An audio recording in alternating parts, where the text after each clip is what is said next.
Hey, what's up guys? Welcome back to my channel everyone. Hope you're doing well and great. I'm here in Sandy Bay, Hobart, and thank you very much guys for watching all my previous videos and hitting the subscribe button. And it's just one subscriber away from 500, and while I upload this video it will be 500 subscribers, I hope so. And thank you very much from the bottom of my heart to all the viewers who has supported my channel and watched all the videos. And I'll promise I'll be posting on more informative videos for you guys, more about travel and auto vlogs. So as you guys know, I had bought Mazda CX 30 exactly it's like 3 weeks back, and it's going on pretty well.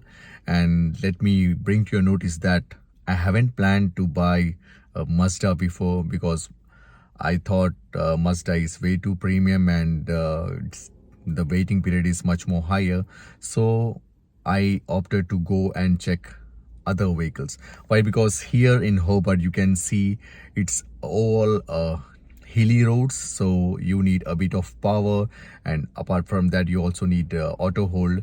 So I had a bunch of cars on my list, and I started visiting the showrooms. So before buying a used car or a new car, do have a small survey.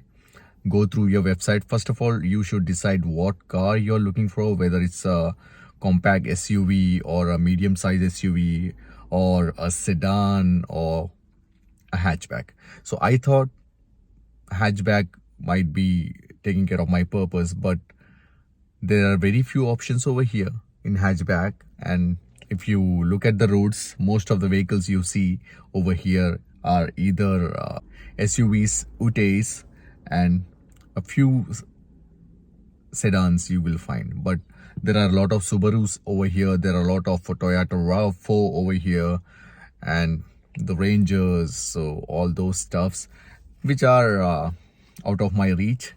And there are a few Mazdas 3, but a lot of guys will always go for compact SUV or an SUV. Why? Because the purpose is been solved, so that whether it's a road or a gravel road, so with that ground clearance you have that extra benefit, and it's good for a small family. So my main purpose was to get an compact SUV. I visited Subaru. So Subaru, they're having all-wheel drives, so each and every car is all-wheel drive. Whether if you go for the hatchback to the top of the range Outback, everything is all-wheel drive. The best part is when you enter the showroom and ask for a test drive, the salespersons or the managers are pretty friendly, and they just need your driving license. They'll just have a copy of that, and just they take a sign in a document that you are legally responsible for all the traffic fines or the speed limit if you cross that, and the damage of the car. So you should take care of the car very properly, and they give you 30 to 40 minutes for a test drive. So whether it's Kia, whether it's Subaru, whether it's Mazda, that's the best thing they give to the customers, that feel the car, drive, and if it is what you're looking for, then you can fix a deal on that. So the Subaru Impreza, all the test drive vehicles were the top end, but pretty confusing. So this was the first time I was driving a Subaru.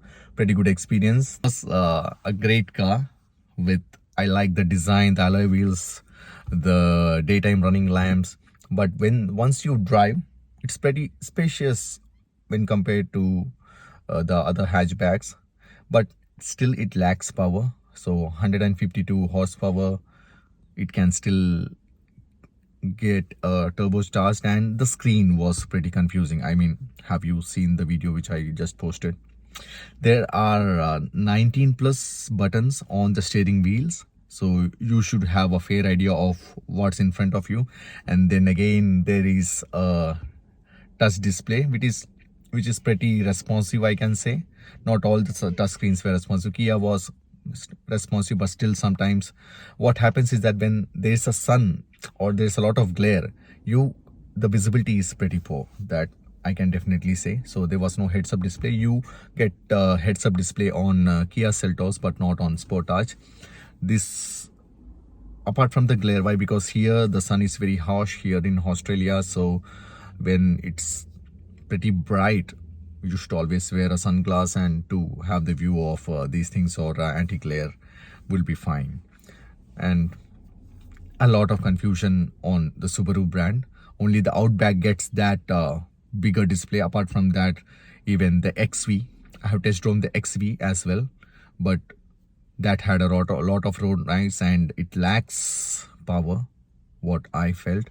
I mean, there's also a turbocharged Crosstex over overseas. Soon I guess they will be also getting in the Australian markets, but still the XV or the Crosstrek from 2023 lacks the power. So if they, a 2-liter engine, if they get that power, would be a more power would be great. Apart from that, there was road noise when I drove on the highways, and the all-wheel drive system, symmetrical all-wheel drive system of Subaru was great. But still, I was almost fixing up a Subaru.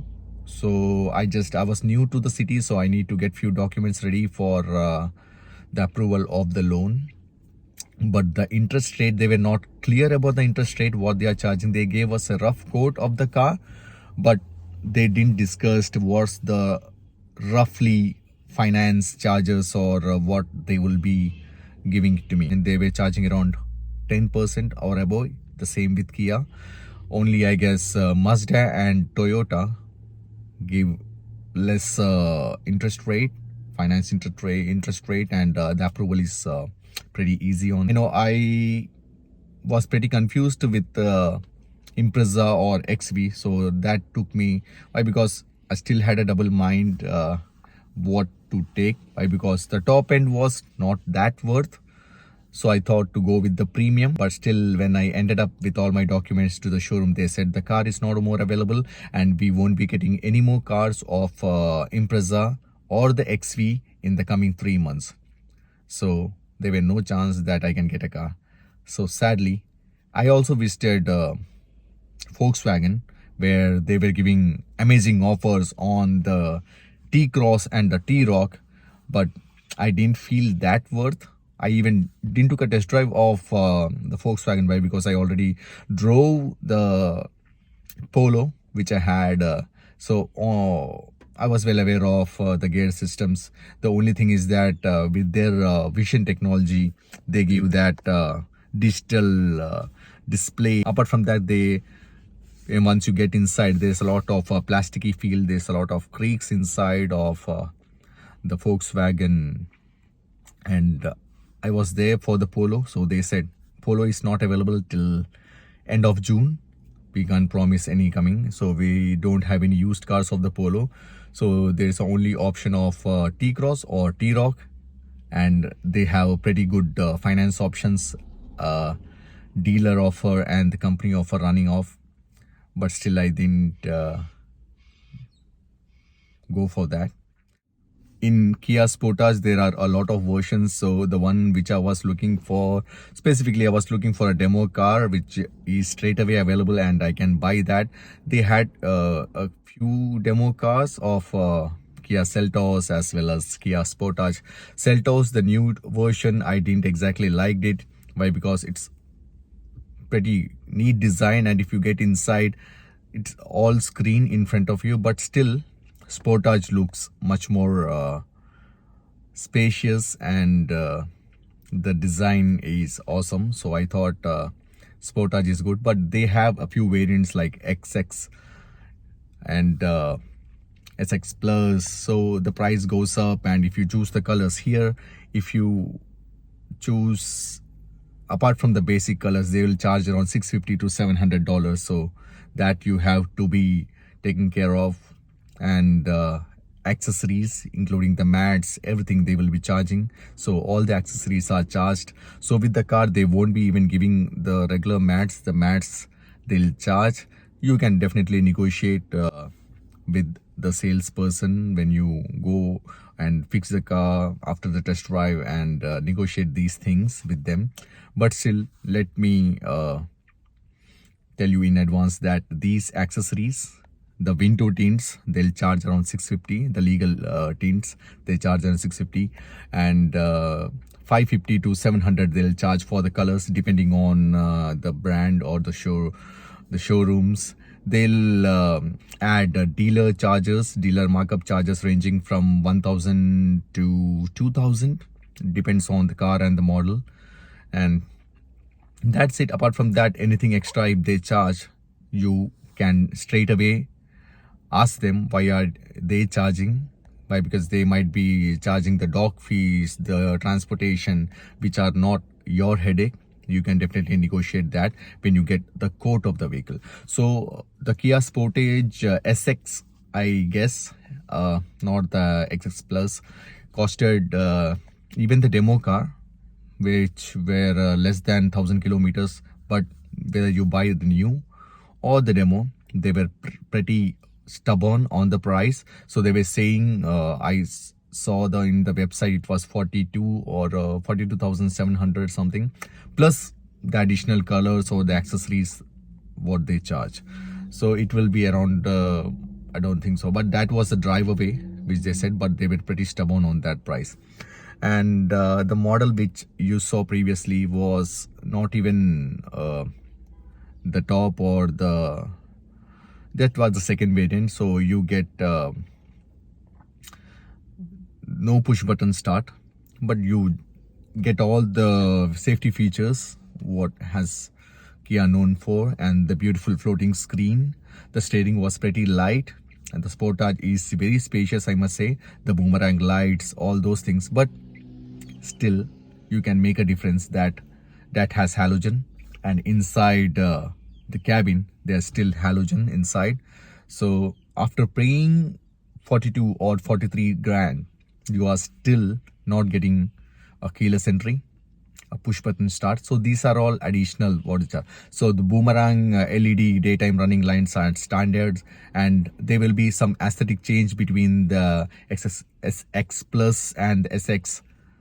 And the GT line get all the top features, the leather seats and heated seats, the 360-degree blind spot monitoring camera, everything those. So you won't even get on the third variant these all features. So that was something awkward. The car, definitely the engine, the power was awesome.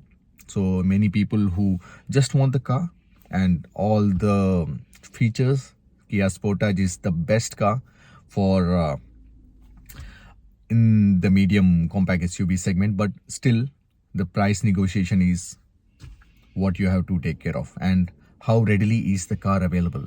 That's the main thing. And I was in need of a car within a week. Then I visited Mazda. The people were very friendly, and they straight away gave me the test drive of CX-30. I even had seen, ended up buying the CX-5, but it was pretty spacious, and with all the same features, it was costing much more higher. So I thought, why don't I try the CX-30?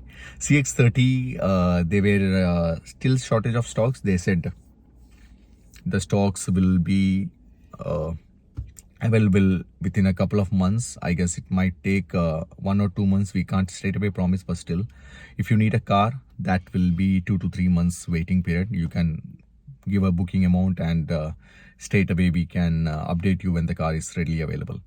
But I test drove the same car which I am driving right now. So the CX-30 G25 Touring SP is the car, is the design. So it's one step down from the Astina.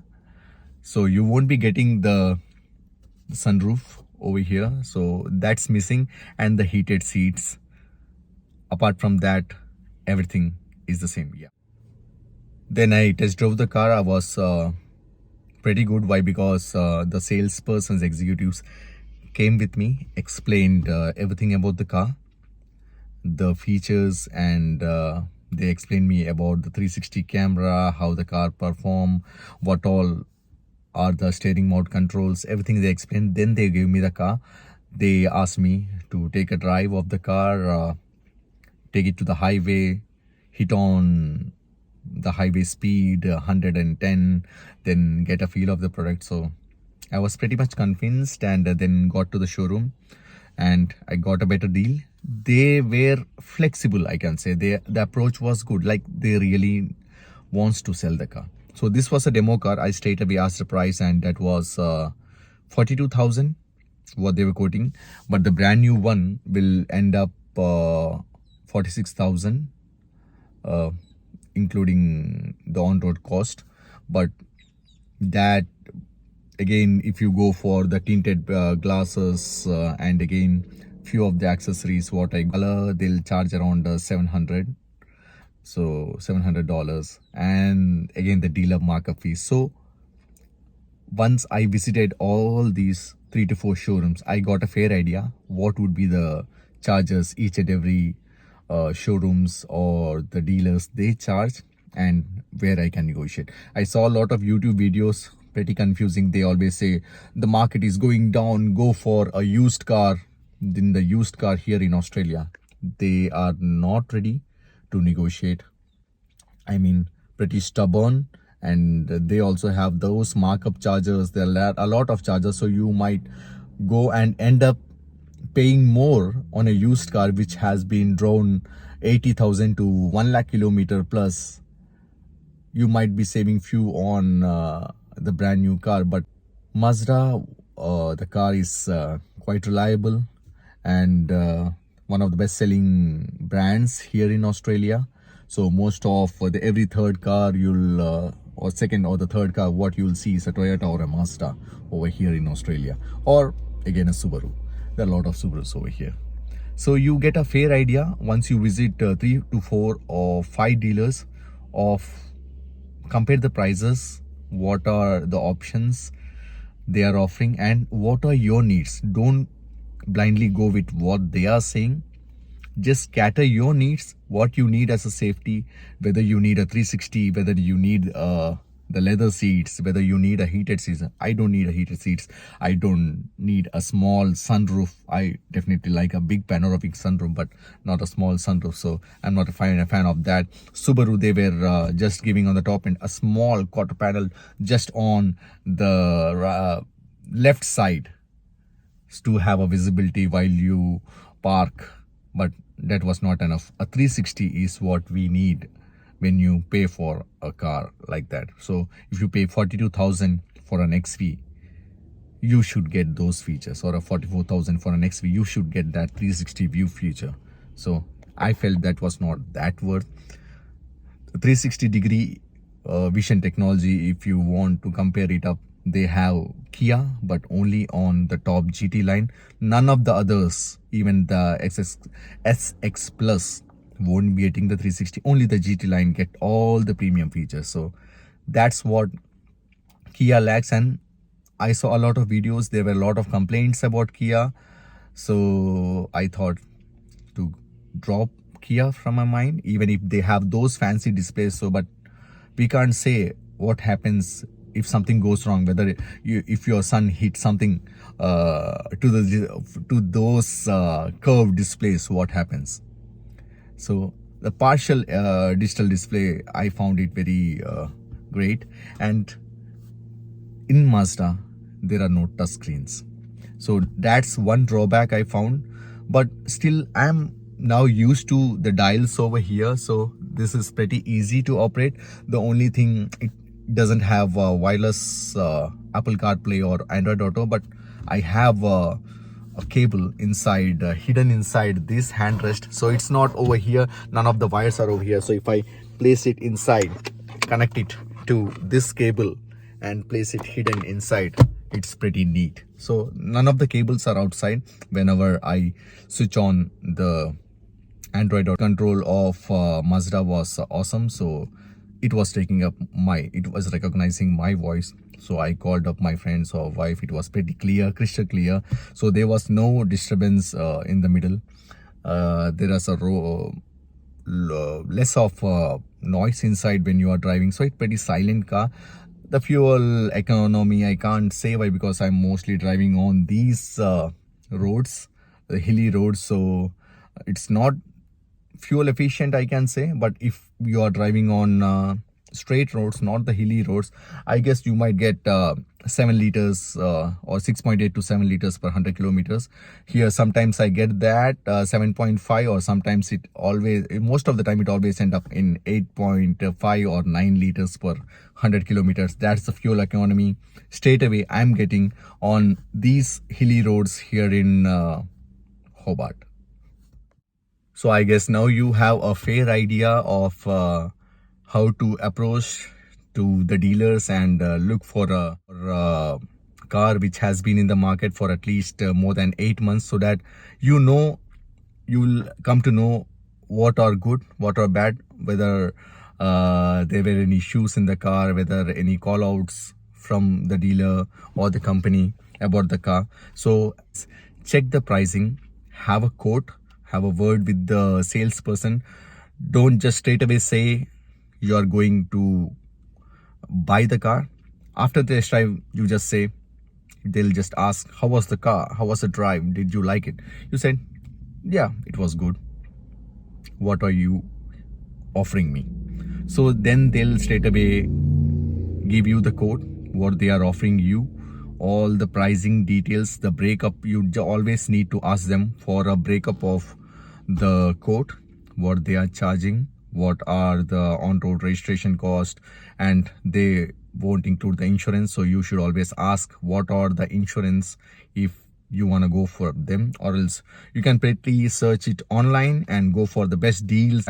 So the best thing if you buy a demo car is you won't be paying these dealer fees or the dealer markup fees. You won't be paying anything extra for the color. Okay, you won't be paying anything for the accessories. The tint, they'll charge $650. They didn't charge me, so I didn't pay for the UV tint what's available. So that's the privacy for the rear what you have over here. So always negotiate those things. But for the pretty new car, they will be very stubborn, so they won't be reducing a lot, but still they can reduce a few $100 for you to get the car in a good deal. Hope you guys like this video and find it informative. So that's all what was my experience buying a car here in Australia, Tasmania.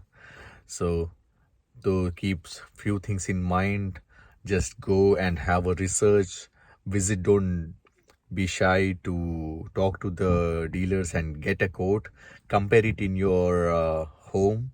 Don't be in a hurry to just sign the contract, wait for a few weeks. In the meanwhile, they'll keep on calling you or giving a follow-up about the purchase, or whether you have decided to go for the car or not. So you can negotiate the price as well and think before you buy these things. So thank you very much guys for subscribing to my channel. Once again, requesting you to, whoever watches this video, just subscribe to my channel and motivate me to do more videos in future. That's all for now guys. See you guys on my next video. Until then, goodbye.